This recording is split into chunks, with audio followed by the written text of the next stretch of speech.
Bom dia. Hoje nós vamos apresentar um trabalho sobre as plataformas digitais, utilização do trabalho e regulação do capitalismo contemporâneo.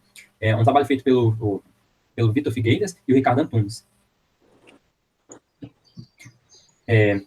O avanço tecnológico é caracterizado pelo surgimento da indústria 4.0. Tem modificado a estrutura de trabalho, tornando o século XXI um palco de transformações não só na organização, mas também nas relações trabalhistas. Os aplicativos, plataformas virtuais, se tornam ferramentas onde uma empresa consegue gerir e oferecer serviços tanto presenciais, no caso de transporte, entregas, limpeza e etc., quanto eletronicamente, que é assistência técnica, engenharia e tradução. Muitas vezes a apresentação das empresas com plataformas e aplicativos são, na verdade, estratégias de contratação e gestão que mascaram o assalariamento presente nas relações que se estabelecem. Essa recusa da condição de empregador contribui para a precarização do trabalhador e deterioração de seus direitos e dos limites da exploração imposta. Agora, em relação ao funcionamento, tecnologias digitais e as situações de trabalho. Bom, esse artigo tem como objetivo identificar características presentes nas TICs, que são tecnologias da informação e comunicação, e finanças que têm impacto relevante na natureza em relação ao trabalho. Assim, a gente tem as características nas TICs, que é as contações do produtor e consumidor, uso de aplicativos e plataformas para o acesso ao trabalho, uso abrangente de dados digitais e relações estabelecidas por demanda. Bom, essas empresas vêm se apresentando como intermediadora entre o trabalhador e o trabalho em si. Elas afirmam que o ambiente de trabalho fica mais atrativo para quem não quer aquela rigidez do trabalho tradicional. E também supõe que esses trabalhos são apenas um meio de conseguir uma renda extra, ou seja, trabalhar só quando quer, quando tem um tempo livre. Você gera um pensamento que você basta ter um computador, um celular, ou um carro, uma bicicleta, você consegue conseguir uma renda autônoma. Dessa forma, o Leixo se aproveita de que seu sucesso só depende de você. E alguns autores argumentam que esse trabalho de plataforma deve ser entendido como proteção geral do precarizado do trabalho. Em linhas gerais, a gente precaver que essa ideia vai haver muitas mudanças no mercado de trabalho e tanto no estrutura do trabalho. Que enquanto os trabalhadores das plataformas digitais e nos aplicativos são responsáveis pelas despesas, como seguros, sobre veículos e outras coisas, as empresas, elas buscam sindicaticamente as formas de regulamentação, trabalho e sistemas. Então, por esses outros motivos, a expansão das TICs vão ampliar os processos do precarizado da força de trabalho em amplitude global. Isso vai propiciar, inclusive, a universalização do termo de uberização do trabalho. A liberdade, flexibilidade, é uma subordinação e controle. A ideia de liberdade e flexibilidade é você poder trabalhar quando você quer e onde você quiser. Só que isso, na verdade, a empresa está te passando os riscos que antes ela era responsável. E ela está te negando um salário fixo. Ou seja, a estratégia dela, ela está te negando direitos e garantias, e ainda assim o rendimento dela está o mesmo. E ela utiliza de ferramentas para te controlar seu serviço. Por exemplo, ela controla a velocidade que você vai trabalhar, a realização da atividade que você vai fazer, o caminho que você tem que fazer, a forma como você tem que se comportar quando você estiver realizando a atividade. E é explícito que ela tem 11 medidas para controlar o trabalhador. A primeira seria determinar quem pode trabalhar. Segundo, delimitar o que será feito, você não pode realizar nenhuma outra atividade. Terceiro, define como o trabalhador realizar cada atividade, serviço e a captação dos clientes, ou seja, se o trabalhador for bom, ele não vai poder atrair mais clientes. E ele também tem que se realizar, se relacionar com os clientes da forma que eles querem. Quarto, delimitam as atividades a serem efetuadas. Por exemplo, se a pessoa esquecer algum objeto e querer voltar, não pode, pois ela tem que fazer aquele trajeto onde foi definido que ela deveria chegar. Quinto, determina o prazo para a execução do serviço, tem tempo máximo de chegar, o tempo, a velocidade que você tem que dirigir.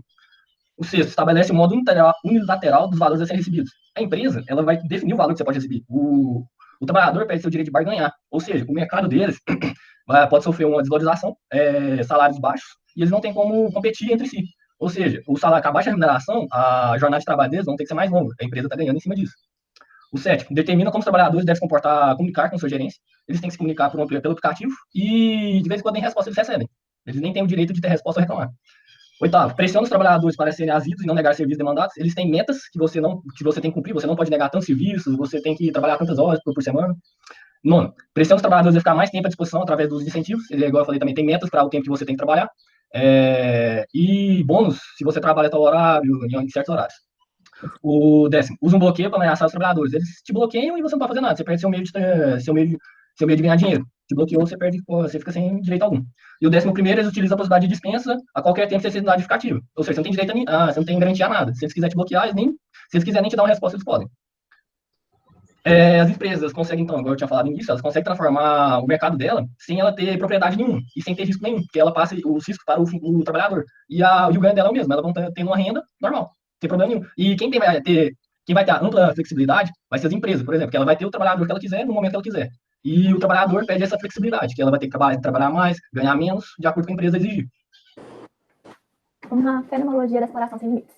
Foi realizada uma pesquisa com um grupo de entregadores de aplicativo e as características observadas foram que 77% dos entrevistados têm jornada de trabalho entre 7 e mais de 8 horas por dia, 73% dirigem de 5 a 7 dias por semana, com jornada média de trabalho de 10 horas e 23 minutos por dia, 6 dias na semana. 69% com faixa etária entre 26 e 45 anos, 90% com escolaridade oscilando entre ensino médio completo e ensino superior completo. 89% tem pouco tempo de trabalho, com o aplicativo, em média de até 2 anos. Aqui temos uma foto tirada da tela do celular de um dos entrevistados, onde podemos observar que o entregador trabalhou 7 dias seguidos, ficou online por mais 61 horas e recebeu R$212. Em São Paulo, trabalhando cerca de 9 horas por dia, os entregadores ganham R$936 por mês.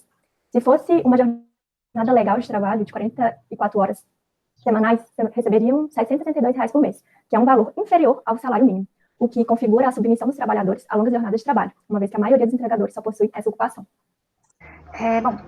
Esses trabalhadores, eles entrevistados, eles sintam como algumas vantagens a oportunidade de conhecer outras pessoas e uma certa liberdade para determinar seu próprio horário de trabalho, porém, eles citam como desvantagens a necessidade de trabalhar muitas horas na semana, como foi falado, eles precisam trabalhar mais do que o normal para poder conseguir a mesma renda média de um empregador assalariado, a ausência de uma total liberdade para definir a sua jornada de trabalho, a falta do vínculo empregatício, e esse rendimento é abaixo do que o tradicional. Muitos deles também afirmam que gostariam de ter a carteira assinada e seus direitos trabalhistas garantidos. Por quê? Porque sem essa carteira assinada, eles não têm um vínculo empregatício com a empresa. Então, essas empresas, elas têm uma negação completa de direitos do trabalho para esses trabalhadores. E, além disso, eles não se consideram responsáveis pela saúde e segurança do trabalho deles. Há exemplo, um caso que aconteceu em julho de 2019, em São Paulo, quando um motorista, que estava a serviço da RAP, ele sofreu um AVC e ele não teve um respaldo imediato da empresa e veio a falecer. Assim também como questão de segurança, quando muitos motoristas eles são ameaçados dentro de seus próprios carros ou motos, eles não têm um amparo da empresa para isso. E quando eles adoecem ou precisam tirar férias ou até mesmo descansar, eles têm seus instrumentos de trabalho fora de funcionamento, ou seja, eles não têm renda. Por isso que muitos desses motoristas eles são obrigados a trabalhar em condições, digamos que absurdas, muitas vezes sem descansar, sem ter suas férias, e aí eles ficam muito à mercê da imposição da empresa. As novas tecnologias de informação e comunicação configuram-se como elemento vital do mecanismo de acumulação criados pelo capitalismo, devido à sua capacidade de controlar todo o processo, resultando assim em uma ampliação do trabalho ainda mais precarizado. As plataformas digitais, elas controlam todo esse processo, desde como vai ser o contrato, até como vai ser a forma de pagamento, e a forma e os critérios que ele tem para dispensar os trabalhadores. E esses trabalhadores, eles são induzidos a adotar esses comportamentos, porque além de ser essa única fonte de renda, se eles recorrerem a essas imposições, eles não são aceitos para trabalhar. Então, se eles quiserem continuar trabalhando, eles têm que aceitar tudo que a empresa está impondo. É possível criar mecanismo de proteção ao trabalho? No capitalismo, da efetividade aos direitos previstos para a classe trabalhadora é um desafio central construir a própria história do movimento operário. Se a gente parar para observar, desde quando começou a surgir os movimentos de proteção ao trabalho, também surgiu uma onda contra esses movimentos, que foi o que Marx falou no seu livro Capital. Mas com o surgimento das TICs, com as empresas utilizando essa tecnologia a favor dela, ficou muito mais fácil monitorar a jornada de trabalho e controlar os direitos do trabalhador. Também, a efetivação das normas tornou tecnicamente tudo muito mais fácil. Se a gente for parar para olhar, até hoje a gente precisa de procedimentos presenciais como audiências, assinaturas e eventual uso da polícia. Mas se a gente começar a utilizar mais o mundo digital e as plataformas, a gente consegue colocar limites, melhorar as horas trabalhadas, determinar a intensidade do trabalhador, o ritmo, e fica muito mais fácil de garantir os descansos, as férias e pagamentos, como 13º, esse tipo de coisa. É bom tanto para o empregado quanto para a empresa. Porém, vem uma onda contra isso também, que fala que nunca tem sido tão difícil impor normas de proteção de trabalho para limitar a compulsão do capital. A ideia de que o direito de trabalho gera desemprego impregnou o discurso em geral. Há pelo menos 3 diferentes perspectivas que se enquadram nesse novo adeus à classe trabalhadora, englobando distintos matrizes teóricos e ideológicos. Essas ideias são de que o trabalho autônomo está substituindo o trabalho do assalariado. E a segunda ideia, que é um complemento dela, fala que com os novos diferentes de tipo de trabalho, o assalariado acaba ficando isolado, como se fosse uma massa cinzenta. Ele fica sem um rumo, para ele fica parado, sem uma classificação. Já a terceira teoria de Standing, ele afirma que a classe do proletariado tem crescendo muito ao redor do mundo e tomando espaço do assalariado. E a forma de trabalho que mais cresce é a de crowdwork, que são trabalhadores que trabalham interesses em comum, um ajudando o outro, um ajudando entre si, só que eles não têm os seus direitos, eles não têm ninguém que determinam isso. Porém, com esse crescimento do assalariado, por eles não terem os seus monitoramento direto neles, eles acabam que não seriam empregados. Em síntese, em suas 3 versões, um novo adeus à classe trabalhadora presume que o trabalho assalariado tem de ser anacrônico. Então, o que ele quer dizer? Ele quer dizer que o trabalho, o assalariado, ele vai contra a ideia de novas tecnologias de trabalho. O trabalhador assalariado, ele fica limitado àquilo, a 100% da empresa. Ele é como se fosse um objeto da empresa. Ele acaba impedindo o crescimento de trabalhadores autônomos ou até mesmo empreendedores. Que, por um lado, por exemplo, no meio de uma crise, o trabalhador assalariado, por mais que ele tenha os seus direitos e tudo, dependendo do seu grau que ele trabalhar dentro da empresa, ele pode acabar ficando na mão. Ele pode ser mandado embora, por mais que ele receba os seus direitos e tudo mais, ele acaba ficando desempregado depois. Agora, se for uma pessoa autônoma ou um empreendedor, ele consegue, por meio de estratégias e tudo, manter no mercado, reduzir custos e tudo, reduz o seu lucro, só que, às vezes, ele consegue ter uma permanência menor no mercado e continuar a ter uma renda. Então, o processo de precarização do trabalho, mesmo com dificuldades, ele vem gerando revolta, descontentamentos, mobilizações. ele vem mostrando formas de representações, todas buscando responder um processo deteriorado dos direitos sociais do trabalho que atingiu o proletariado cibernético. Um exemplo foi a tentativa de paralisação dos trabalhadores da Uber, que aconteceu em 2019. Teve uma repercussão parcial limitada, todavia mostrou o mal-estar que começava a transparecer no universo dos trabalhadores que são transmitidos às plataformas digitais. Por meio de resistências e confrontos, consegue-se combater a intensa precarização do trabalho que manifesta nas plataformas digitais. Então, para fechar essa nota, a precarização é um processo que tanto se amplia quanto se reduz. Logo, é através da capacidade de resistência e organização da classe trabalhadora que essa devastação ela pode ser atalhada.